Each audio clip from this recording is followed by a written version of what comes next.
कहिलेकाहीँ घर चाहिँ पुरानो हुन्छ तर यादहरू चाहिँ नयाँ हुन्छ। यो घर चाहिँ मेरो दिदीको घर हो। अहिले चाहिँ दिदीहरू यहाँ छैनन्, माथि बसिसकेछन्, अर्को घर सरिसकेछन्। तर जस्तै हाम्रो बाल्यकालमा चाहिँ हामी चाहिँ जब छुट्टी हुने बित्तिकै दिदी यहाँ आउने क्रममा चाहिँ यही घरमा धेरै समय बिताइसकेछौँ हामीले। र यो घर चाहिँ म देखाउँछु अहिले कस्तो छ। अहिले चाहिँ यो घर पुरै गोठमा परिणत भएको छ। यहाँ दुईटा भैँसी छन्, बाख्रा छन् र यहाँभित्र अलिअलि कुखुरा हुन सक्छन् है। फेरि चोर्न आउने होइन। घाम अचानक घाम लाग्ने।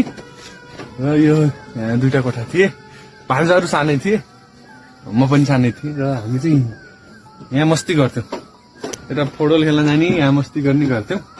अहिले चाहिँ यो घर मान्छे बस्दिन्न।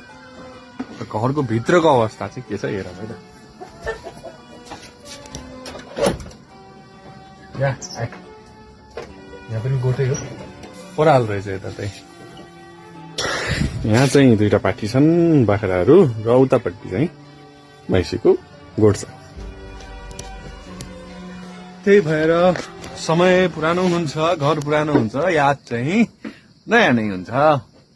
यो चाहिँ धम्पुसको याद हो। धम्पुस डायरीमा यो कुरा चाहिँ समावेश गर्न मलाई जरुरी लाग्छ।